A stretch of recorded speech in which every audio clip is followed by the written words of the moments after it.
kormeer ujeedkiisu ahaa isla xisaabtan amni iyo kuurgelida sida ay ciidamada amniga ula falgalaan sugidda amniga caasimadda ayuu gudoomiye ku-xigeenka amniga iyo siyaasadda ee maamulka gobolka Banaadir mudane Maxamed Cabdullaahi Maxamed Tuulax waxa uu ku tagay degmada Wadajir.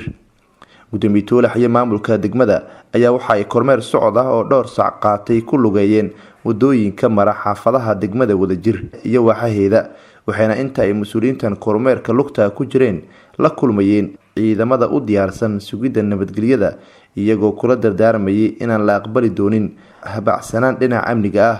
sidoo kale waxay booqanayeen xarumaha ganacsiga ah iyagoo kala sheekeysanayay xaaladda degmada. gudoomiyaha degmada Wadajir Cumar Cabdullaahi Xasan ayaa ka warbixiyay xaaladda amni iyo mid nololeed ee ka jirta degmada. booqashadaas oo ahayd booqasho lagu hubinayay amniga degmada Wadajir, gaar ahaan waxaan booqasho ku tagnay 4 waaxood oo degmada.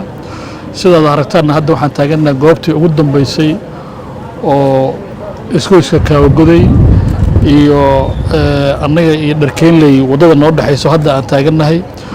runtii shacabka degmada oo caawa la daawanaya ama telefishinka naga daawanaya ama noo jeeda in inta habeenimo iyadoo ah aan 4 waaxood marayno, waxaanu sheegayaa in waax walba ciidan uu diyaar ku yahay, shacabkuna ay la xiriiri karaan wax kasta oo dhib ah ama dhibaato ah oo ay la kulmaan. gudoomiye ku-xigeenka amniga iyo siyaasadda ee maamulka gobolka Banaadir mudane Maxamed Cabdullaahi Maxamed Tuulax ayaa dhankiisa ka hadlay qorshaha socda ee ku aadan isla xisaabtanka amniga. ciidamadii aan ugu tagay wax walba waxaan ugu tagay ciidamo gaar ah oo ku qoran roondada habeenkaas. sida balanteenu tahayna waxa weeye kormeerku waqti ma laha, oo waqti walba ama ha noqoto waa bariga ama ha noqoto habeenkii waqti walba idin imaan doona. waxaana idinku kormeeri doonaa sida aad inta shacabku jiifo idinku aad u shaqeynaysaan. kolley waa dhamaatay xilligii gudoomiye walba uu seexan lahaa gurigiisa, shacabkana ay maaragtay dhibaato qabi lahaayeen. mas-uuliyadana saaran laga soo bilaabo annagoo fulinayna amarkii madaxweynaha iyo madaxda qarankaba. waxaan idinka rabnaa inaad qof walba oo degmo ka tirsan ama madax ah inuu waajibkiisa guto, sida aniga iyo ragga ila midka ahba qof walba mas-uuliyadiisa saaran inuu ka soo baxo.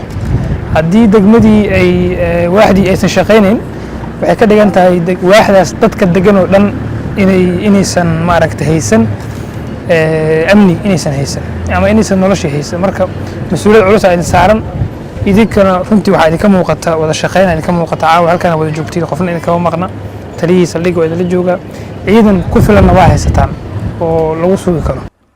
dhanka kale kormeerkan la mid ah ayuu gudoomiye ku-xigeenka amniga iyo siyaasadda ee maamulka gobolka Banaadir mudane Maxamed Cabdullaahi Maxamed Tuulax waxa uu habeen ka hor ku tagay qeybaha kala duwan ee degmada Shibis iyadoo loogu guurgelayay sida ay u wada shaqeeyaan ciidamada ammaanka iyo shacabka degmada.